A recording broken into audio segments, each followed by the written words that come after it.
어따거리 브라더스의 디렉터스 컷.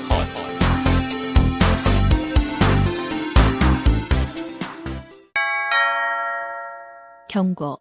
스포일러가 싫으신 분들은 청취를 피해 주시거나 영화를 관람하신 뒤 들어주시길 바랍니다.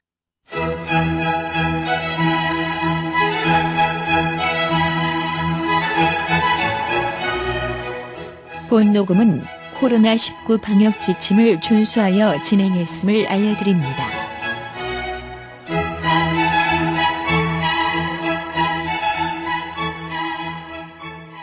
네, 좋습니다. 다시 돌아왔습니다.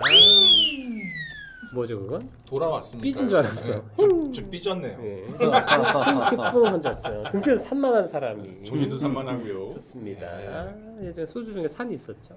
자, 여러분들 껐다 꺼이 브라더스의 디렉터스 컷 117회를 듣고 계십니다. 회차에다가 이걸 붙여버렸네요. 나도 모르게. 좋네요. 좋습니다. 117회에 들어갈 거고요. 오늘은 제가 좀 새로운 시도를 하나 해보려고 해요. 여러 가지 영화를 동시에 다루는 좀 새로운 시도를 해보려고 하는데 그 전에 자기소개는 또 해야겠지요. 또 하는 거구나. 안 감독님 자기소개 부탁드릴게요. 안녕하세요. 안 유명한 감독이라 안 감독님이 다랬기 감사합니다. 다른 일본말 아닌가요? 네? 일본말 아닌가요? 그런가요? 몰라요. 혼돈이. 네, 안 감독님 어떻게 지내셨나요? 네, 똑같이 지냈죠 뭐. 근데 어쨌든 그렇군요. 그 고맙어요. 오늘을 기점으로 해가지고 술을 좀 덜이나 안 먹어볼까 생각을 하고 있습니다. 갑자기? 왜냐면 너무 먹어서 내가 음. 그러니까 이게 가끔 꽂힐 때 있잖아요. 뭐가 꽂히면은 예. 이렇게 무의식적으로 이렇게 가게 되는 경우가 대마초 있거든요. 하는 분들이 그런다고. 어? 아, 대마초가 아니죠. 다른 마약을 하는 분들이 하나에 꽂히면 계속 꽂힌다고. 그래서 술은 국가에서 허락한 마약이니까요. 음악 아닌가요, 유일한 마약은? 그딴 말도 안 되는 소리. 근데 거래 기준이 얼마큼이에요? 그래서 이제 1000병을 안 채우는 방향으로. 1년 너무 1년 비즈니스네. 999년. 아니 그 뭐냐면은 999병. 며칠 전에 내가 그랬다니까요. 뭐냐면은 작업을 하다가 요즘에 10시면 문을 닫잖아요. 마트가. 네. 그럼 그 전에 사야 되니까 작업을 8시에 마치더라고 내가. 그래서 이 정도면 너무 집착 아닌가 생각이 들어가지고. 왜냐면 안주는 잘 먹자주의이기 때문에 그래서 이게 굉장히 산만하지 않습니까? 여기까지 이미 다 알았기. 예. 좋습니다. 저번 주에 다람쥐 한 번 한 거 아시죠? 그렇죠. 왜 하는 거야? 라고. 얘기잖아요. 초반에만 하고 안 한다고. 그러니까 예. 어떻게 약간 한국 축구의 예. 단점을 보여준 것 그냥 뭐 같습니다. 체력이 사드론이라고 생각하시면 됩니다. 예. 좋습니다. 우리 참 올림픽 얘기도 너무 안 하고 지나갔군요. 우리 저기 뭐야? 우선 뭐 자기소개 끝내고 그래요. 간단하게 그 한 평에 한번 하죠. 합평에 한번 좋습니다. 자, 그리고 저희 또 한번 오늘도 안광팬님은 육아 때문에 육아 파이어! 같이 못하게 됐습니다. 육아 파이어 네. 장풍 2개 나갔네요 한 번에. 그렇죠. 아도겐이죠. 좋습니다. 잘 지내시길 바라고요. 안 물고처럼 그동안 즐거웠고요. 좋은 분이셨는데 네. 안타깝네요. 좋습니다. 그리고 저희 파평식님 영화 평론계를 뒤흔들어 놓겠다라는 파평식의 뒤를 이어 파평식님, 파쿠님. 박형신 멈춰. 팝앤 콘서트 줄여서 팝콘 파평식입니다. 진짜 박수가 나오네요. 어떻게 지내셨나요? 그러게요. 어떻게 그 사이에 잘 지내야 되는지 잠깐 고민해보고. 좋습니다. 네, 잘 지낸 것 자기 객관화가 같습니다. 돼서 남 얘기하듯이. 책을 한 권 권해주고 싶네요. 뭐요? 유시민 작가님 있으면 어떻게 살 것인가 네. 책을 한번 권해드리고 싶습니다. 뭐 구매 가이드인가요? 어떻게 살 좋습니다. 것인가? 예. 광고도 안 해주는데 좋습니다. 그리고 저는 이 방송의 메인 호스트를 맡고 있는 이 감독입니다. 저는 똑같이 잘 지냈고요. 걔가 똥을 좀 가리고 있습니다. 이게 가리나요? 맞습니다. 뭐를 이렇게 가려놔요. 네. 냄새는 나는데 보이지 않아요. 그래서 모아서 보여주려고. 더 힘듭니다. 라고 우리 코코 잘 지내고 있고요. 역시 주변에 똥 싸는 객체가 있으면 힘듭니다. 맞습니다. 먹고 싸고 그래서 하루하루 여기까지입니다. 좋습니다. 자, 오늘은 좀 최근 좀 근황 얘기를 좀 하면서 올림픽 얘기 잠깐만 하고 가지요. 저는 사실 김연경 선수를 옛날부터 그냥 성별 구분 없이 인간으로서 너무 멋있다고 생각을 해오고 있었어요. 저는 아니 어쩜 저렇게 멋있지 사람이라는 그분의 그 뭐 선수로서의 모습도 그런데 선수 후에 잠깐 그분이 하는 어떤 행위들 뭐 옛날 뭐 국가대표 그 국제 어떤 경기 끝나고 돌아오자 한국에 와서 그 세월호 텐트 그쪽 네. 가가지고 추모 몰래 하고 가고 막 이런 것들도 그렇고 여러모로 너무 좀 되게 멋진 모습들을 보이고 있어가지고 좀 약간 위대한 인물 같아요. 그러니까, 그레이트. 왜냐면 제가 그 마이클 조던 예. 그 라스트 스탠드 넷플릭스에서 했던 그 10부작 드라마를 다큐멘터리. 봤었는데 다큐멘터리 봤는데 그걸 보면서 느꼈던 감정이 사실 김연경 선수한테 그대로 느껴지면서 사실 그대로 느껴져요. 왜냐면 마이클 잭슨, 마이클 조던 마이클 잭슨이요? 허병식님 왜 그러시죠? 파벤 콘서트 파벤 황제를 아니, 마이클 조던의 그 다큐멘터리를 보면 이 사람이 이 정도까지 승부에 집착하고 온 삶이 다 그냥 농구와 승부와 그거의 모든 게 다 그냥 그 삶이 그거다. 그래서 도박도 좋아하고 약간 그런 건 있었는데 야구도 조금 했었죠 네, 잠깐. 그러니까 그게 다 그런 맥락이에요. 다 그런 맥락에서 그게 약간 우스갯소리로 넘어가는 것처럼 보여지긴 했지만 그 사람의 삶에서 그걸 보면 그건 아니더라고요. 근데 어쨌거나 그걸 보면서 완전히 그냥 본능적으로 그렇게 살고 있구나라고 느꼈던데 여기에 김연경 선수는 좀 더 하나 더 추가해서 요번에 그거 되게 멋있더라고요. 그 레드카드 한번 받았잖아요. 맞아요 심판한테. 레드카드를 받고 퇴장당하는 건 아니더라고요. 예, 배구는 1점 실점하고 뭐 서브권 주거나 뭐 이런 룰이 좀 다르죠. 경기가 끝나고 난 다음에 그 심판을 찾아가서 악수하더라고요. 예, 그때 손 꽉 쥐었대요. 괜찮아서 등짝을 근데 딱 맞아요. 그거 보면서 이 사람은 복수도 잘하는구나. 정치인으로서의 역량도 있구나. 저도. 그러니까 저는 세상이 자기를 보고 있는 시선이나 이런 거 그리고 내가 어떻게 행동했을 때 주변에 뭐가 어떻게 바뀌는지에 대해까지 인지하고 있는 제가 보기엔 완전히. 리더로서의 완전히. 동력을 같이 갖고 있는 선수인 거예요. 그래서 선수들 독려하고 끊임없이 하자 막 이러면서 그 퍼포먼스나 이게 그것도 하면서 터키전 저 봤는데 하이라이트만 보긴 했는데 터키 선수들이 워낙에 출중하더라고요. 190. 거의 뭐 남자 선수더라고. 이게 나오는 꽂히는 게 장난 아닌데 메인이잖아요. 어? 네, 메인. 터키 강국이죠 배구하고 김연경 선수 터키 있었고. 근데 김연경 선수가 때릴 때랑 이 사람들 때릴 때 큰 그게 없더라고. 이질감이 없는데 우리나라 다른 여자 선수 때릴 때는 약간 차이가 어쩔 수 있어요. 없죠. 그 격차가 분명 있다는 걸 느껴요. 게다가 근데 거기서 또 약간 페이크 스파이크? 노루. 이런 것도 하고 그러니까 미친 거야. 너무 기능이 너무 뜨거워. 그죠. 김연경은 배구의 메시다라고 하는데 메시보다 이상인 더 것 같아요. 위에 왜냐 있다. 원탑이니까. 그 있잖아요. 기독교는 성경, 불교는 불경, 배구는 김연경. 그걸 자기가 올렸죠 인스타에. 근데 그럴 대단한 만한 분이세요. 사람이라고 생각하는 게 저는 오히려 김연경 선수한테 그때 SNS 썼지만 감사한 게 감사?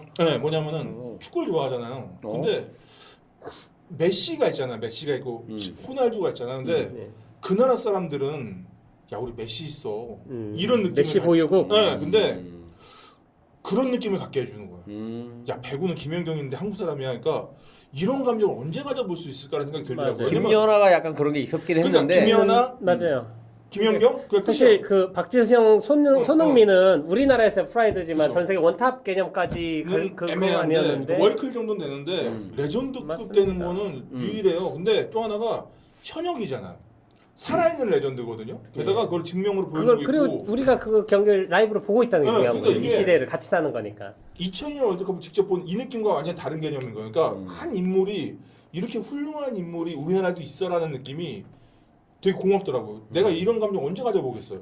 어디 가서도 얘기할 수 있는 거잖아요. 맞습니다. 그리고 저는 사실 김연경이 더 위대하다고 얘기하면서도 반으로 또 다른 얘기를 또 같이 하고 싶은 게 첫 경기가 브라질이었어요. 브라질 장난 아닙니다. 그 3인가 2인가인데 그쵸. 1인가 3위 안에 있는데 높아요. 3대 0으로 졌거든요. 3세트. 그 경기 하자마자 올라온 댓글들이 뭐가 있었냐? 학폭했던 쌍둥이 빨리 데려와라. 우리나라 안 된다. 막 엄청나게 비난 글들이 달렸었어요. 이게 나는 그게 너무 싫었어, 사실. 항상 근데 그런 응원을 하지도 않으면서 이래서 우리는 안 된다. 실력이 중요하지. 빨리 땅 쌍둥이 데려와라 이러는데 나는 지면 졌지 차라리 걔네들을 왜 데려와라고 생각을 하는데 사실 그 두 번째 경기부터 실력이랑 모든 것들을 다 보여줌으로써 이게 두 가지 효과가 있는 게 걔네들 없어도 불리한 조건에서도 우리가 해낼 수 있어.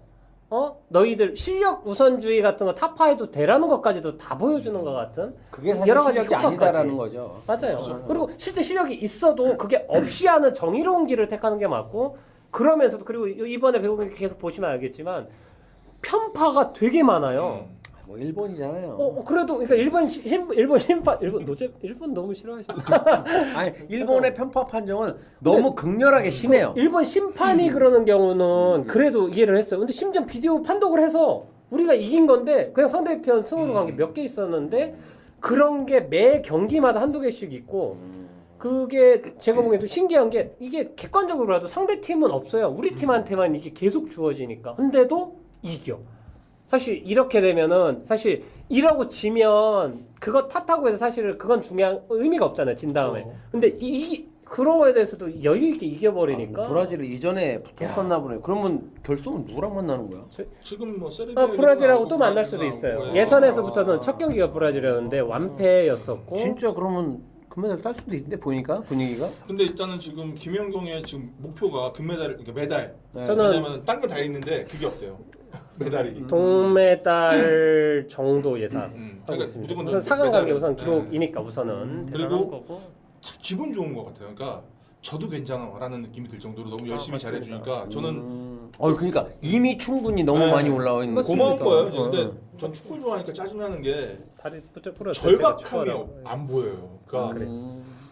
이겨도 그만 저도 그만이라는 태도가 이게 팀 플레이가 정말 그 현장에 있는 이 축구로 따지면 그라운드 위에 지도자가 하나 있어야 한다는 게 리더가 있어야 한다는 게 김연경이에요. 얘가 맞아요. 다독이는 것부터 막 리시브부터 다 해주잖아요. 근데 그런 역할을 해주는 사람이 있으면은 투혼이 생겨요. 맞습니다. 근데 전 이번 축구에 너무 실망한 이유가 그거예요. 그 도대체 뭘 하려고 했냐 이거죠. 어제 야구를 보면서 좀 열받긴 했는데, 그러니까 이거예요. 우리가 미국 전 그래요. 미국 젖잘싸라는 말 있잖아요. 졌지만 잘 싸웠다. 뭐냐면 뭘 한 거예요. 그러니까 예를 들어서 뭐 졌어 잘 싸우네. 내가 졌어 잘 싸울래? 근데 뭐라도 좀 하는 걸 보여주면은 뭔가 좀 그래 졌어도 뭐 그런 게 있지 이기는데 그 뭘 했냐고. 그러니까 이게 막 화가 나는데 그러니까 오히려 김연경이 배구를 보면서 기대하지도 않았던 그러니까 그런 거죠. 집에 자식이 되게 많은데 기대 안 했던 애가 효도하는 거예요. 시리? 너 아니야?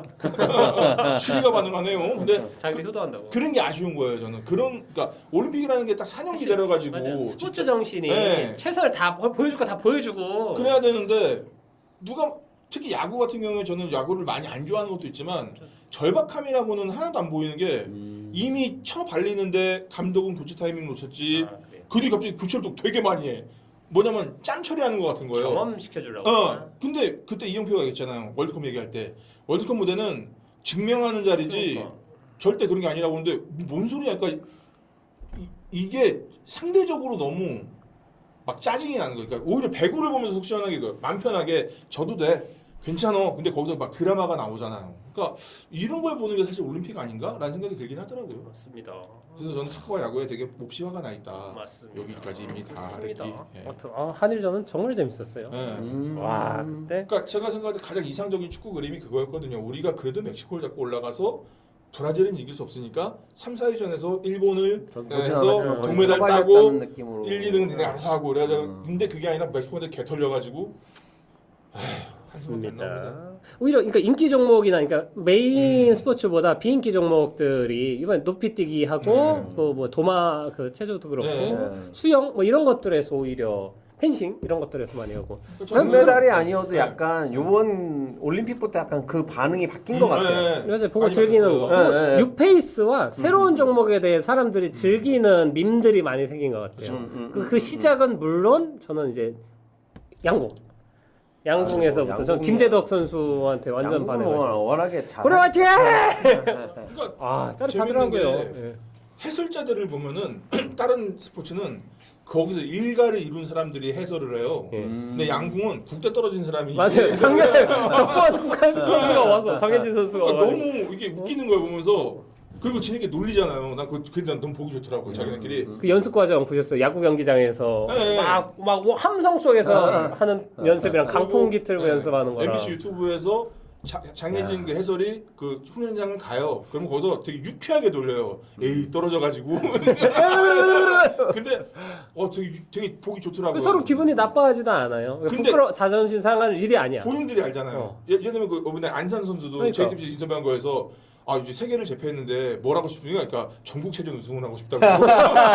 그러면 이 정도 그러니까 전국체전이 더 힘든 거예요. 그러니까 20살이어도 잘하면 1등 되니까 매너리즘에 빠질 수도 없고 40대 돼도 잘하면 올라가니까 더 열심히 하고. 그 협회가 건강하니까 약간 그런 것 같아요. 다들 그 얘기를 네. 제일 우선으로 하더라고요. 네. 우리 축구협회 비상연맹 다 거지 같잖아요. 근데 축구협회는 많이 나아진 거예요. 나아졌어요. 왜냐면은 중간에 물갈이가 됐거든요. 그래요? 비리를 수단이 한번 지나갔죠. 네, 한번 지나가서 맞아요. 그래서 지금 승부 축구협은 조작하고 예전엔 야 세상에 그다음에 돈 마음대로 쓰고 해서 거지 같은 한번 놈들. 터져가지고 그러니까 사람들이 모르더라고요. 축구협회가 많이 바뀌었어요. 옛날에 차범근이 그 내부 고발했다가 차범근이 욕 먹었잖아요. 개박살 났었죠. 아니, 근데 야, 네, 지금은 시대가 김판곤부터 해가지고 계속 좀 괜찮아졌어요. 물론 아직도 좀 아쉬운 건 있는데 그래도 전보단 좋아졌다. 여기까지입니다. 나 이렇게 좀 여러분 들어주네. 본격 스포츠 방송 오토가이 브라더스와 네. 파평식님이 같이 하는 네, 좋습니다. 듣고 스포츠 계십니다. 프로를 듣고 계십니다. 어쨌든 올림픽 위기 속에서 개최됐지만 어쨌든 잘 마무리 짓고 저는 네, 그러니까 그랬으면 그리고 이게 되게 기분 좋은 게 선수들이 되게 잘해줘서 자연스럽게 흥미를 유발했고 그렇죠. 이게 누가 저는 강요하지 않아도 그냥 사실 분위기가 올림픽 너무 자체를 찬성하는 쪽은 아니었어요. 맞아요, 찬성하지도 맞아요. 않고 왜냐면 지금 코로나 상황도 지금 15,000명씩 좋았어요. 나오잖아요. 일본 태도가 그 어, 어. 직전에 우리 대통령 그 대사관에서 욕하고 진짜 그러니까 너무 거지 같은데 맞아요. 결과적으로 경기가 시작되면 사람들의 관심도 그만큼 나오고 또 계속 드라마틱한 게 계속 나오잖아요. 맞아요. 라이브니까 관심을 안 가질래 안 가질 수가 없어요. 그래서 그러니까 순수한 열정에 예, 반하는 거죠 사실. 뭐 일본 올림픽이 이게 아니라 그냥 그들의 순수한 열정에 사실 반하는 네. 거지. 그게 스포츠 정신에 네. 가장 부합하는 거고 사실 스포츠가 이게 예상할 수가 없잖아요. 맞아요. 결과를. 그리고 뭐 글로 쓴다고 해도 절대 나올 수 없는 드라마들이 펼쳐지는 공간이니까. 하여튼 김연경 선수 오늘 경기네요. 오늘이에요. 오늘 저녁에 4강이죠. 어디죠? 성대팀이 모르겠어요. 검색해 보죠. 네. 하여튼 도미니카인가. 하여튼 오늘 저녁 9시인가? 네, 9시 로 알고 있습니다. 있고요. 예. 사람들이 요즘에 그 올림픽 때문에 적응을 못 한대요. 옛날에는 외국에서 하니까 시차 적응이 안 돼가지고 막 밤에 하니까 못 보고 아침에 일어나면 뉴스로 보고 했는데 브라질이라고 하네요. 오늘 불이에요. 어우. 이름은 긴장하셨네. 아이고야 근데 큰일이네요. 어제 김연경 너무 선수의 잘했어. 소원인 메달을 꼭 땄으면 좋겠어요. 색깔은 상관없으니까 맞습니다. 땄으면 좋겠어요. 이번에 만약 해서 저도 3, 4위전으로 동메달까지 또 할 수가 그죠, 있는 그죠. 거죠. 지금 맞습니다. 준결승이기 이기든 때문에. 지든 하여튼 무조건 봐야겠네요. 좋습니다. 오늘 술 드시겠네요, 한 감독. 아니요. 그럼 자기 때문에. 네. 좋습니다. 자 오늘 뭘 하는 방송인지 모르겠지만 자, 올림픽 방송이었습니다. 그럼 그만큼 핫하다. 그렇습니다. 요즘에 뭐 정치 네. 이슈나 이런 것들도 많이 묻히고 있는 그렇죠. 시기이기도 하지요. 네. 좋습니다. 그럼 다시 본론으로 들어가서 오늘은 개봉작들을 무대기로 동시에 다루는 시간을 가져볼까 해요. 오늘은 안 감독님은 영화를 본 게 하나도 없습니다. 공교롭게. 좋습니다. 보고 싶어요, 실장님. 하여튼 신짱이라는 사람이 있었지요. 오늘은 무려 3편입니다. 첫 번째 딴딴. 랑종 나홍진이 시작을 한 그리고 두 번째 충청도 영화죠. 모가디슈 명품 이름 아니었어요? 물류 저는 하여튼 명품 이름인 줄 알았어요. 그리고 세 번째 자살 특공대 더 수어사이드 스쿼드까지 세 편을 동시에 통화보는 시간을 가져보도록 하겠습니다. 딴딴. 안 감독님은 안 보신 관계로 근데 저 랑종은 한 절반 본 것 같아요. 맞습니다. 네. 절반 본 거 맞아요. 예고편만 다 보셨으면 너무 다 까놔가지고. 그리고 예고편 외에 더 대단한 게 있냐라고 따지면 저도 막 그렇지는 않은 것 같아요. 근데 그래도 이게 간만에 극장에서 공포 영화를 보는 그 기분과 그 누가 뭐래도 이제 다른 관객들이 같이 막 깍 오빠 무서 이런 것들이 옆에 있으니까 확실히 조금 더 재밌게 본 건 사실인 것 같고 간만에 극장에 공포 영화 봐서 좀 좋았어요. 전 초중반까지는 괜찮았어요, 사실. 본격적으로 랑종 얘기 먼저 하겠습니다. 랑종. 맞습니다. 파코님 마침 얘기하셨는데 박병식님. 박병식님은 별점 몇 개 주셨나요? 요거를 요거를 애매하긴 하지만 애매모? 3에서 3.5인데 야. 저는 약간 긍정적으로 봤어요, 사실. 뒷부분이 좀 마음에 안 들었을 뿐이지 예. 앞에 진행되는 페이크 다큐도 그렇고 이 접근하는 방식이 저는 좀 신선하고 좋았어요. 네. 그리고 그 한국에서 할 수 없었던 곡성이 다 표현하지 못했던 그리고 그 약간 저질스럽다고 표현하기는 좀 그렇고 좀 자극적이거나 한국에서 그죠. 보통 할 수 없을 만한 연출이라든 이런 예. 것들이 사실은 보여지기는 해서 그래서 외주를 줬나 싶은 생각도 좀 들고 근데 다만 그것보다는 그 샤머니즘에 대한 접근이 전 좋았거든요. 맞아요. 예, 예, 토스치나무. 응, 그래서 옛날에 그 파란만장 봤던 파란만장 맞나? 맞습니다. 맞을 거예요. 예. 박찬욱, 예. 박창경. 창경. 음. 박창경 맞나? 같이 맞을 거예요. 만들었어요. 예, 예, 예. 동생. 근데 그런 맥락에서 이 접근 샤머니즘에 대한 접근이 저는 좋았어서 근데 그걸 끝까지 태도를 잘 가져갔으면 좋았는데 뒤에서는 너무 페이크라는 게 너무 드러내놓고 아닌 게 보이니까 예, 난 너무 맞아요. 유치해지더라고요. 그래서 그 맞아요. 부분은 좀 그랬고 근데 다만 좀 너무 좀 제가 이제 이 평을 어떻게 남겼냐면 좀 비리다 영화가 그러니까 너무 스너프 조금 약간 스너프 필링 같은 느낌이 좀 들어가지고 좀 잔인한 불편하더라고요. 거나 예, 그런 예, 것들. 예, 예. 그럴 그게 수 좀 있지. 불편했던 거. 사실 페이크 다큐나 이제 모큐멘터리 같은 방식에서 잔인한 게 보여지면 좀 더 세게 느껴져요. 일반 영화는 막 내장 창자가 막 커지고 그래도 이건 영화야가 있는데 수어사이드 연출을- 스쿼드 요번에 뭐 그런 거예요. 뭐 그거는 신나죠. R등급으로 와 훨씬 더 잔인한데 예, 그거는 안 그냥 느껴지죠. 이상하게 유쾌하게 보게 되는데 그렇게 되지요. 근데 이건 너무 잔인하게 느껴져. 맞습니다. 비려 피비린내 나는 느낌. 비린 영화다. 예, 예, 예, 저는 저도 이제 봤으니까 안 감독님은 뭐 하고 싶은 얘기 해. 농담이에요. 아유 재밌다. 마상. 저는 랑종 2.5점우선 줬고요. 그냥 한마디로 하면 곤지암보다 못하다. 그냥 한마디 정도로. 곤지암 그렇게. 못 오, 봤어요. 그래요? 그 정도다. 그러니까 왜냐면 곤지암도 별로예요? 아니요 곤지암 재밌어요. 재밌는데 그것도 페이크 다큐식의 공포 영화예요. 파운드 푸티지 형식 빌려가지고 이렇게 했죠. 그런 영화는 사실 너무 많죠. 파라노멀 액티비티, 뭐 블레어위치 프로젝트인데 그런 것들 사실 예산은 조금 들이고 돈은 많이 벌기 때문에 지금 공포 영화 중에 역대 흥행 1위, 2위 안에 파라노멀 액티비티가 있어요.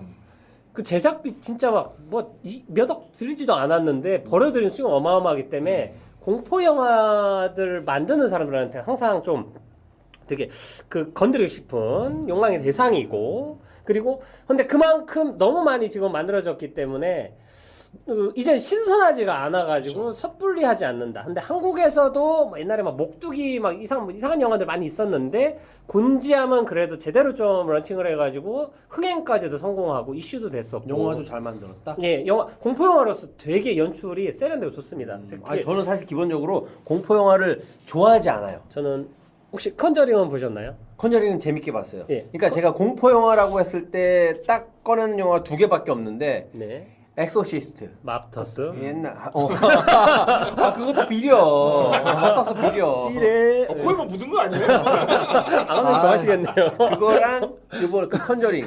네. 이거 누구지 그 감독? 제임스 왕. 예, 완. 완. 그치. 왕도 있어요. 건과 완. 아무튼 요 두 개는 맥락적으로나 그 영화상의 맞아요. 그 느껴지는 그 서슬프럼이 있는데 그 외에 다른 이제 공포 영화들을 보려고 하면 무섭게 하려고 해서 아니면 무섭게 아니라 그냥 놀래킨다? 맞아요. 스케일 좀 무비. 징그럽다? 네, 점프 스케어 깜짝 깜짝 놀래요. 깜짝 놀라는 게 너무 불쾌한 거예요. 랑종에서도 2번 정도 그런 아주 불쾌한 게 짜증나는데 있었어요. 근데 랑종에서는 조금 내가 이걸 좀 다르게 좋게 본 거는 샤머니즘 맥락에서 처음 맞아요. 접근하는 그 이야기들이나 쌓아가는 흥미롭죠. 것들이 예. 귀신의 맥락, 무당의 맥락 이런 거에 대한 접근성이 너무 좋아서 그 얘기로 가는 건 재밌어 좋아. 근데 이게 공포야? 약간 여기선 대다가 뒤에는 공포라고 대놓고 막 하려고 하는데 여기서부터 유치한데 사실 예. 그 공포 영화를 좋아하는 대부분은 그냥 공포를 어떻게 더 잘 표현하냐 연출하냐 공포를 느끼냐만으로도 평가를 많이 해요. 제가 아는 한. 근데 제임스 완은 플롯이랑 스토리 라인이 잘 짜여져 있어요. 컨저링을 보면 예. 구성이나 이게 추리물 양식이 돼 있고 이런 것들이 잘 돼 있기 때문에 훨씬 더 그 대중들한테도 잘 먹히는 그러니까 공포 영화 팬이 아닌 사람들도 무서운 것만 이겨내면 잘 만든 짜임새 있는 영화이기 때문에 되게 성공적인 케이스예요. 그게 실화 바탕으로 만들어졌다는 맞습니다. 걸로도 좀 들어가지고. 아직 살아계실 거예요. 워렌 부부라는 실제 그 퇴마하고 다닌 부부가 자기들을 쓴 이야기들 중에 제일 유명한 사건이 몇 개 있는데 그게 아미티빌이라는 어떤 저택에서 벌어졌던 사건이랑 그 사람들이 헌티들 몇 가지 있던 사건들이 계속 우리가 아는 공포 영화들로 반복돼서 만들어지고 있는 영화들 같은 소재예요. 대부분 그 부분 쓴 그 같은 그 에세이 같은. 그러니까 합리성이 와닿아요. 스토리가 뭘요? 그럴 수 있겠다. 뭘요? 랑종 봤어요? 아니요. 컨다리가 네, 근데 뭐냐면은 전에 그 8월인가 뭐 얘기했잖아요.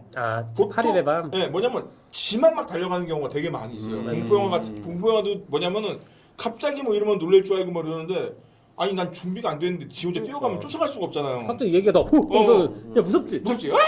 그럼 한 대 맞아야 돼요. 그래. 아싸예요 그런 애들 진짜. 근데 그 제임스 wan 감독 그 스토리는 설령 가짜라고 잘 해도 써요. 끄덕일만 하고 따라갈 만한 그런 게 있어서 맞습니다. 좋은 거죠. 하여튼 그래서 랑종도 네. 전 처음에 그 예고를 보면서 봤어요? 예고는 봤죠. 예고 출신은 아니지만 근데 이미 막 설정이 뭐 그럴싸한데라는 생각이 들더라고요. 왜냐면 내가 이 나라를 모르는 나라이기 때문에 그러다가 그 영화 유튜버들이 너무 양념을 잘 쳐줘가지고 그러니까 진짜 내가 보기엔 그 딱 티키타카를 네. 너무 잘했어. 네. 유튜버들 홍보하는 방식들도 유튜버들의 리뷰를 다 네. 때려버리고 어느 SNS에서도 날 하루에 갑자기 유튜브에서 맞아요. 다 올라왔어요. 그러니까 뭐지? 이렇게 되는데 서로 경쟁 붙더라고요. 그리고 내가 좀 더 많이 알아. 나온진 이름 나 무서운 영화 못 본다. 걱정이 시사회 막 이런 거 하면서 지영 한 편도 못 봤거든. 천재네. 안 보고 만드네. 베토벤? 나온진 그 급이다. 나토벤. 근데 만약에 나온진 이름 빼고 영화가 오롯이 개봉했다. 절대 이 정도 이슈가 될 수 있는 그래요. 영화는 아니라는 건 그럼요, 확실하고. 그럼요. 하여튼 근데 이제 곤지암 얘기 아까 했던 건 곤지암은 제임스 완처럼 서사나 이런 게 좋은 영화는 아닌데 공포를 연출하는 방식이나 이게 되게 센스 있어요.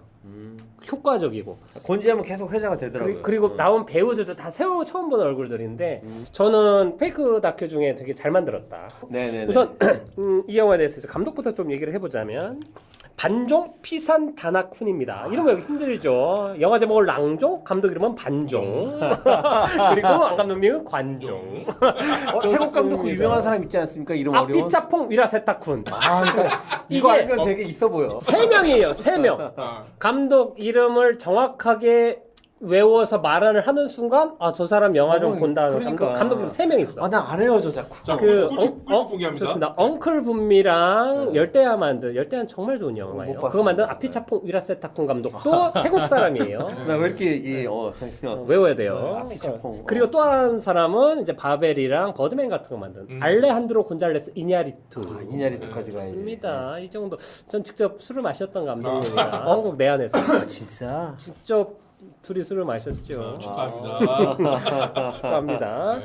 그리고 마지막 크지스토프 키엘로브스키. 이거 처음 들어보는데? 그 프랑스 그 삼색이랑 레드블루. 예, 그 프랑스 감독인데 이 3명 정도 또 뭐 키압스프 키에롭스키 또 있는데 그 체리나무랑 뭐 이런 거 만든 이란 감독도 있는데 그분 우선 빼고 우선 이 3명 정도 아피차퐁 위라세타콘 알레한드로 곤잘레스 이냐리투 키스토프 키에롭스키 무슨 명품 이름 같네요. 셋 정도 이름을 자연스럽게 뱉어버리는 순간 상대방들 깜짝 놀라면 혀를 내두르지요. 이게 보면 네. 촬영 나루틀 초카니 피탁 음악 차르투 차이 뽕뿌라 빠빤 편집 뭘 빨아요 이 새끼. 한마라톤의 풋바초 와야 너무 발음하기도 힘들죠. 그러니까 좀 이름 자체라든지 이게 좀 익숙하지가 않아서 이제 하지만 너무, 우리가 네. 모두가 쉽게 외우고 있는 벌써 말을 할 뻔했네. 태국 배우 한 명은 있습니다. 토니지아. 모두가 이름을 외우는 토니지아. 아. 옹박을 만든. 연락봉 사이로 알려진. 옹박도 태국 영화죠. 아. 사실 태국은 이제 이 감독 나왔으니까 얘기하는데 영화를 잘 만들어요. 태국 영화들 보면 때깔이 우선 곱고 공포 영화들이 우리 옛날에 핫했었습니다. 뭐 셔터랑 뭐였더라? 아이 뭐 DI 뭐 이런 것들 같은 그 여기에서만 유행했던 영화들이 한국에서 개봉한 게 몇 개 있거든요. 그때 되게 세련되게 잘 만들. 사실 우리나라가 폰이나 이런 것처럼 한국에서도 일본 공포 영화 따라하는 시기가 있었는데 저는 훨씬 태국 영화들을 재밌게 봤었어요. 그리고 이 나라가 갖고 있는 저도 이번에 보니까 뭐 신들이 네. 엄청 많다면서요. 네네네. 그 많은 신들을 믿고 그래서 그런가 영화 자체에 나오는 어떤 귀신들이나 이런 거 나오는 장면 연출할 때 나오는 그 스산함이 있어요. 일본 영화들이 그게 있거든요. 사실 한국 영화가 조금 약해. 원기나 이런 거 보면 일본 따라한 느낌이지 막 그런데 사실 곡성이나 보면은 뭐 무당이나 뭔가 이런 어떤 토속적인 걸 많이 샤머니즘을 갖고 오려고 애를 쓰잖아요. 근데 다른 거에서는 잘 못 본 것 같아요. 여곡성 정도? 공포 영화 치고 우리나라 영화가 너무 밝아요. 톤이. 맞아. 네, 왜냐면 이게 꿉꿉한 이 느낌이 그러니까 색감이 질감이 있어야 되는데 저는 문화적 정서하고도 좀 관련이 있는 것 같다 해서 태국은 좀 안 만들어봐서 저는 그 질감 모른다고 생각을 해요. 그럴 수도 있죠. 지금 전문 공포 영화 감독이 우리나라에 사실 없어요. 혹은 우리나라 뭐 옛날 도깨비나 이런 게 대부분 좀 귀신들도 막 밝아요. 원한으로 이런 게 아닌 것 같아요. 우리나라는 우린 밝아요. 기껏해야 네, 구미호 밝아요. 네. 정도지. 구미호도 근데 좀 막 사람 되고 싶은 니즈가 있는 착한 아니 좀 그 걔들 페이소스가 불쌍한 있죠. 네. 애잖아요. 그냥 죽이려고 죽이고 이런 거는 없잖아요. 나라의 특징이 아닌가? 네. 저도 태국 자체가 물의 나라잖아요. 습해요. 그리고 꿉꿉하고. 다른 영화를 봐도 스너프한 거나 고어한 거의 표현이 얘들 거침없어요. 이 감독이 사실 이전에 만든 것 중에 셔터가 있고 피막이란 영화가 있어요. 태국에서 처음으로 1,000만 넘은 영화인데 그 우선은 코미디랑 공포를 섞었습니다. 되게 재밌게 봤어요. 저는 옛날 잘 영화인데. 만드는 감독이구나. 예, 대단하게 상업력을 잘 만드는 감독이고 이 이후로도 ABC 오브 데스인가 하는 전 세계 공포 영화만 감독들이 같이 만든 에피소드 단편 모아, 모아놓은 VHS인가? 하여튼 이런 거에도 참여를 해서 연출력을 뽐낸 분이고 많이 근데 만들었네요. 피막은 그 실제로 머리만 둥둥 떠다니는 전통 귀신이 있어요. 태국에 밑에는 창자 같은 거 이렇게 뼈 있고 이렇게 둥둥 떠다니는 여자 귀신이 있는데 처녀 귀신이에요.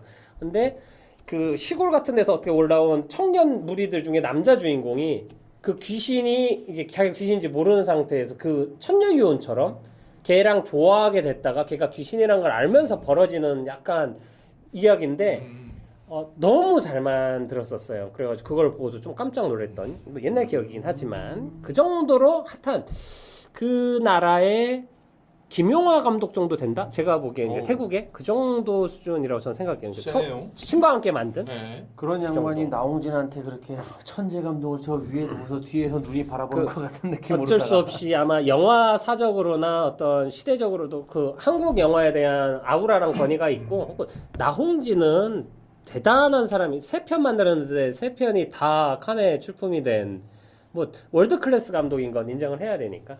근데 이번 영화는 한국의 원래 시나리오는 나홍진의 원안을 쓰고 제가 보기엔 한국 이야기로 갈 수도 돼요. 이게 무속인으로 보고 한국으로 바꿔도 내용이 말이 되거든요. 근데 차이가 없대요. 원래는 사실 다를 거라고 생각하고서는 태국이라든지 그 샤머니즘에 대해서 좀 조사를 했는데 큰 차이가 없다고 하더라고요.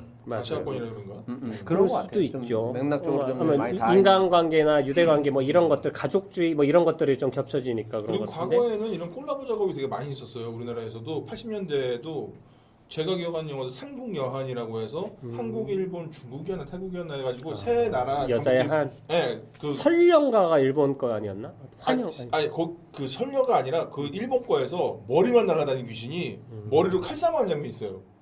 머리로 뭐야? 그러니까 귀신 머리잖아, 길잖아요. 머리가- 머리만 날아가서 이 공격을 하니까 귀신 잡으러 온 사람이 칼싸움하는 장면이 되게 기억에 남거든요. 그러니까 우리가 사실 예전에 80년대쯤에 우리나라가 외국 이 동아시아 쪽에 영화를 가르쳐주던 나라예요. 맞아요. 그러니까 성룡 같은 경우가 우리나라 좋아하는 이유가 엑스트라 그 스턴트맨 할 때 우리나라에서 영화 찍으면서 영화를 많이 배웠다고 이렇게 할 정도로 우리가 그런 교류가 되게 많았었는데 맞아요. 이번에 또 이런 게 되게 좀 반갑더라고요. 이게 태국 또 아시아권에서 한번 아시아 영화 그러면 사실 뭐 한국 영화, 일본 영화 뭐 대충 이런 식으로 중국 영화 가는데 태국도 하나의 또 이렇게 또 대도 좋을 것 같아가지고 맞습니다. 예. 아 태국 나라 좋아요. 한국입니다. 아, 그리고 나라에 가본 적 영화를 없어요. 되게 전 태국 공포 영화가 솔직히 진짜 무섭더라고.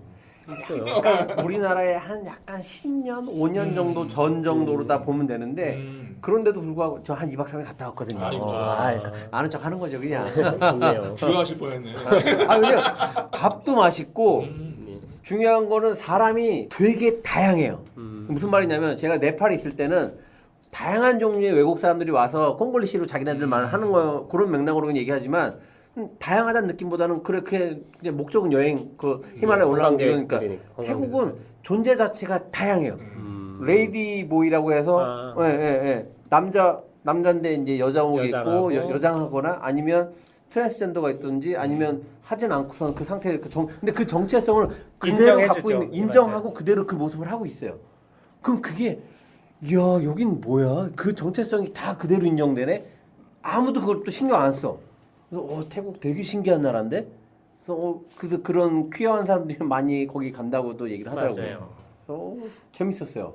태국 재밌는 나라예요. 그럴 것 같아요. 무에타이도 하고. 저는 하여튼 태국 영화는 또 하지만 옹박이 유명하다. 옹박은 와 진짜 옹박 봤을 때 저는 한 번 그 7번 봤어요. 계속 봤어요. 나는 너무 중독된 거 아닙니까? 아니 어떻게 저렇게 액션이 근데 자막도 없었거든요. 자막이 없을 때 옛날에 다운로드 받았을 때. 근데 7번 봤는데 자막이 없는데 대사도 별로 없었어. 내 코끼리 내놔. 내 코끼리 내놔. 이거잖아요. 그리고 하여튼 근데 그 촬영할 때도 직접 진짜 때린대요. 그러니까 약간 지금 현장에서 있을 수 없는 건데 그렇기 때문에 나올 수 있는 예술? 옛날 성형 영화 보는 것처럼. 그렇죠. 그러니까 하여튼 훌륭한 나라다. 태국은 참 매력이 많은 나라다. 랑종도 그런 의미에서 약간 한국에서 할 수 맞아요. 없는 그런 약간 그런 것들을 그래요. 다 저- 표현했다. 이 랑종 영화는 사실 이제 랑종이라는 것 자체는 그 무당 뭐 이런 뜻이더라고요. 메디안. 그래서 한국에는 뭐 무당이라고 이해하면 빠를 것 같고. 님 주인공 님 예. 주인공 밍 아니 밍? 밍은 빙이 되는 아이고 아. 님은 약간 무당. 그 예. 아주머니 그분. 맞아요. 그건 님. 아주머니가 너무 연기가 난 너무 좋아가지고. 봐요. 안 봤는데 알잖아요. 제법이다. 네, 이 정도. 이 유튜브 여러분 유튜브 믿어. 아무튼 이렇게 많이 보면 안 돼요. 네. 아무튼 그런데 그 영화 초반부터도 이게 그 나라만의 어떤 그 신앙, 무속 이런 거 토속 이런 것들을 보는 재미 그리고 나중에 이제 걔들 굿 같은 거 할 때 보는 이런 시각적인 재미들은 확실히 있었어요. 근데 조금 아쉬운 건 아까도 말했지만 잔인한 표현은 저는 뭐 공포 영화니까 그런데 영화가 갖는 어떤 태도가 좀 불쾌한 태도가 있어요. 그러니까 예를 들면 그러니까 이게 말이 안 된다고 볼 수도 있고 예를 들면 여자 주인공이 그 빙의가 된 아이가 빙의가 돼가지고 막 하혈을 하면서 화장실에 가서 막 옷을 벗거나 막 이런 게 있는데 카메라 촬영하는 극중 촬영하는 제작진이 그걸 몰래 찍어요. 근데 이게 실제 리얼하게 봤을 때도 저렇게까지는 안 할 것 같고 그러니까 장면의 어떤 그 자극이나 공포 유도를 위해서 장치적으로 억지로 쓴 장면들이 있는데 그 의도가 무섭게 하려는 거나 스토리 서사를 위한 것도 우선 마음에 안 들고 윤리적으로 또 하나는 그 중에 몇몇 포인트는 관음증이랑 관련된 포인트가 있어요. 불필요하게 노출을 시키거나 저는 그건 약간은 이게 약간 문화 후진국인가라고 생각이 들 정도로 저런 장면들은 사실 전혀 필요하지 않은 장면인데 극전개를 근데 어떤 노출 약간 여배우의 몸을 전시하는 느낌이 드는 장면들은 전혀 도움도 안 되고 불필요하게 느껴져가지고 근데 연기만 놓고 보면 좀 어떤가요? 그 여배우? 아니 그 배우가 그 단식은 뭐죠? 아니 그러니까 페이크 다큐가 아니에요 처음부터. 그러니까 페이크 여자 다큐는 주인공이 아닌데 아니 여자 주인공 연기가 다른 사람들은 제가 양종으로 나오는 분은 그냥 그 현지인을 데려온 분 같아요. 그러니까 난 나는 그래서 그것 때문에 너무 헷갈린 좋아. 거지. 난 너무 그게 좋아. 너무 헷갈린 거야. 그래서 야 이게 다큐야? 아니야? 그리고 처음부터도 그, 인터뷰로 뭐 무당에 대한 다큐를 찍기로 했다라고 막 네. 자막 들어가고 해서 그런데 편하게 그게 따라 근데 들어갔지. 님이 나오는 순간부터 튀어요. 튀고 후반으로 갈수록 튀어. 연기를 잘했죠. 잘했지만 잘하긴 한 거죠. 페이크 다큐 안에 있을 존재는 아니죠. 그러니까 왜냐면 연기를 이전에 거의 안 한 것 같더라고 보니까. 근데 거의, 외모도 그렇고 외모도 조금 불필요하게 이쁘장하고 네. 제가 캐스팅을 잘못했어. 왜냐면 비슷하게 얘기하고 싶은 게 엑소시즘 오브 에밀리 로즈라는 공포 영화 있어요. 거기 여자 주인공 이제 덱스터라는 드라마에서도 여동생으로 나오는데 처음 보는 여배우거든요. 걔가 이제 괴물의 귀신에 빙명이 돼가지고 엑소시즘 하는 그 내용인데 같은 페이크 다큐예요. 그것도 거기선 그 사람에 대해서 이질감이나 이게 없을 정도로 너무 완벽하게 진짜인 것처럼 연기를 하는 그게 중요한데 여기선 이 사람 뭐 하고 있구나가 자꾸 느껴지니까. 그러니까 앞쪽 연기는 사실 그게 많았고 저는 뒤에 이제 약간 거의 이제 빙이 되거나 이제 그 귀신 들렸을 때는 야 이렇게 터프하게 하네. 그러니까 되게 연기를 세게 하네, 날것이네, 약간 이런 식으로 좀 받아들여서 그것도 이제 거기에 힘 너무 들이는 것처럼 보이니까 오히려 음. 어쨌든 별로였다. 이게 밸런스가 안 맞았다. 진짜 사람 일반인 같다가 변하면 모르겠는데 배우 같은 사람이 연기하고 있으니까 라는 정도로 해서 그게 방해가 됐다 정도. 그러니까 전에 얘기했던 그 강예원 씨 나오는 영화 보면은 강요. 네. 그 캐릭터 밸런스가 안 맞아요. 그거죠. 어떤 정신병원에 가두는 그거 아닌가? 맞아. 그러니까 그렇죠. 이분이 우리나라에서 공포 영화 좀 찍는데 아. 예산이 부족해서 그런지 모르겠는데 어떤 배우는 힘이 너무 들어가. 그러니까 이거죠. 저 배우가 아무것도 안 하고 끝날 일은 없어. 이런 식의 밸런스가 맞아요. 깨지는 느낌. 네. 강요. 제가 누가 봐도 범인인데 이런 좀. 그래서 저는 그래서 이게 만약 페이크 다큐 양식을 안 취하고 그냥 극영화로 만들었으면 차라리 나았겠다는 생각이 드는 거예요. 그냥 대놓고 처음부터. 괜히 그 예산을 그렇게 아끼는 촬영법도 아니고 뭐 할 거 다 하면서 굳이 페이크로 해서 얻은 게 별로 없다. 저는. 앞쪽 시작은 좋았는데. 그리고 이 얘기를 제가 왜 하냐면 랑종 내용이 무슨 내용인지 모르죠? 알아요. 얘기해봐 스토리 소개. 자 그럼 안감독님의 스토리 소개가 있겠습니다. 생각보다 되게 랑종은 어려운데. 태국어로 무당이란 뜻이죠.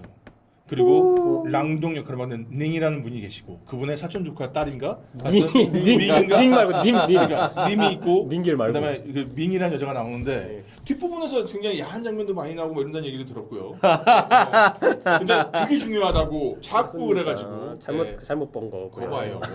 하여튼 무당 가족이 있고 근데 뭐 그 무당 신뢰를 받아야 되는 사람이 있는데 이쪽이 제대로 받지 않아 가지고 여기서 아까 말했던 밍이라는 어떤 젊은 여자한테 귀신 혹은 신이 내림을 받아서 이거를 이제 엑소시즘을 하고 막 그런 이야기입니다. 그냥 네. 결과론적으로 보면 여기 어떤 가족 서사와 그리고 그 원한과 관련된 이야기들이 좀 들어가 있는.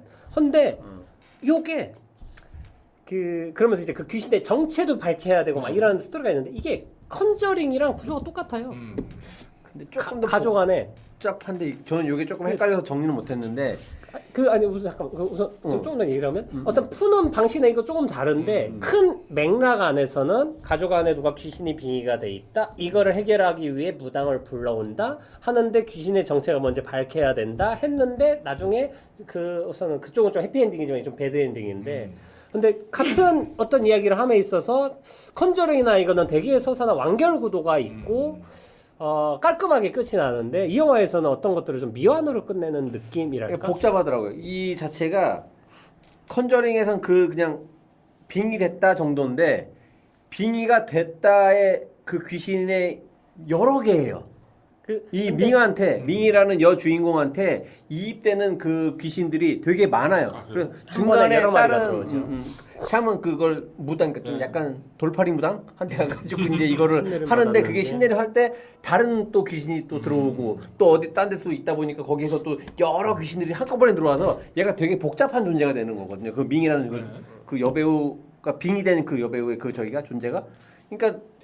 생각보다 안의 스토리는 되게 복잡하고 다단한데 그걸 따라가는 그 구조나 이런 것들이 근데 영 불편해서 그걸 그렇게 복잡하게 보지 않아도 여러 개가 들어왔지만 결국엔 메인으로 들어온 게 뭐냐가 중요한 얘가 악신이냐 뭐냐 사실 영화에서 끝까지 걔가 뭐라고 얘기는 안 해줘요.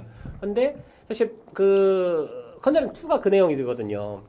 얘 그 안에 들어간 게 뭔지 진명을 밝혀내야 해결되는 건데 계속 얘가 페이크를 넣어가지고 못 잡게 만드는데 발락이라고 결국에 밝혀지죠. 근데 이 랑종에서는 어떤 그런 수수께끼나 이게 있는데 사실 그걸 끝에 마지막에 제대로 해소를 해주지도 않아요. 그거를 미스테리라고 얘기하기엔 저는 그렇게 좋은 방법로는 아니다. 왜냐 우리가 외부에 있는 사람에서는 좀 무슨 귀신인지 좀 알고 싶은데 정체라도 안 알려주더라고. 곡성처럼 마지막은 거의 좀비 영화 되듯이 약간 귀신에 빙의된 사람들이 다막 개들 귀신도 들어가고 뭐 이걸 또 풀이한 게 막 있어요. 그러면 흥미진진합니다. 막 개들을 막 죽인 이유와 그리고 실제 태국 귀신 중에 이거에 비슷한 어떤 그 서사를 갖고 있는 어떤 악신이 있더라고요. 여자 귀신인데 그 귀신일 확률이 높다 하면서 막 매칭신 것도 정보를 봤는데 근데 요건 이제 영화 외적으로 우리가 따로 재밌는 거고 영화를 오롯이 봤을 때 느낄 수 있는 정보와 이 안에서 느낄 수 있는 재미가 있어야 되는데 제가 보기엔 조금 아쉽다. 그러니까 사마처럼 나중에 공부해야 되는 영화인가요? 사실 그 좀 재밌게 샤머니즘에 보고 대한 맥락으로 접근할 때 그 좀 공부가 필요하긴 한 것 같은데 영화 자체로 그런 매력이나 그렇게 따라가 들어가게끔 그러니까 설명이 저는 돼 있지는 않아서 그게 좋은 영화로 생각을 안 하거든요. 네, 왜냐면 네, 네. 보고 재밌는 게 맞아요. 일단 중요한데 네, 에이 이건 모르면 안 되지라고 해버리면은 뭐 그렇게까지는 아닌데 내가 왜 봐? 예. 그러니까 무슨 뭐 테넷이나 뭐 이런 거 보기 위해서 열역할 일법칙을 따로 공부하고 올 필요는 없는 거잖아요. 영화가 그걸 그거 약식으로 공부해야 됩니다. 공부해야 됩니다. 저는 2번 연속 보고 한 번에 이해한 사람이에요. 테넷을. 아이고 극장에서 정확하게 2번을 이어서 보고 같은 날에 끝나자마자 한 번 떠봤어요. 그러니까 뭘 본 거죠? 보고 아 하고 이해가 딱 됐어요 그때. 석박사 나셨네. 좋습니다. 영화 안 보고 아는 체 잘하네. 그러니까 우리 안 감독 아는 체 하는 안 감독 좋습니다. 아는 감독. 그리고 이게 결국에는 뭐 이동진 씨나 이런 평을 봐도 결국에는 곡성이랑 구조가 조금 비슷하더라고요. 선한 신과 악한 신이 예를 들면 곡성에서는 그 일본 쿠니무라 준으로 대표되는 일본 악신 쪽에 관련된 악신일지 모르겠죠. 하고 천우이로 관련된 약간 토속신이라고 만약 둘을 대비한다면 둘이 환희 그 딸이었어. 딸. 딸이요. 뭐지 좋은지도 모르고 그 아이 하나를 지배하기 위해서 신들이 벌이는 싸움 안에 인간들이 놀아나는 이야기다라고 보면 어떤 구조나 이런 데에서 거의 일맥상통하는 부분들이 이 영화에도 있다라고 생각을 해서 곡성의 어떤 그림자는 있는데 솔직히 곡성 갖다 붙일 필요는 없다. 흥행을 위한 노림수다. 미끼다라고 생각을 하고 넘어갑니다. 저는 좋습니다. 흥행 몇 명이나 단편으로 봤나? 짱짱짱 가는 줄 알았더니 이것도 한 편만 가고 되게 엄청 길어. 그래야 돼요. 좋습니다. 4시까지 빌렸어요. 이거 120회 나오겠는데. 82만 명 봤네요. 좋습니다. 그리고 두 번째 영화 딴딴. 넘어갈까요?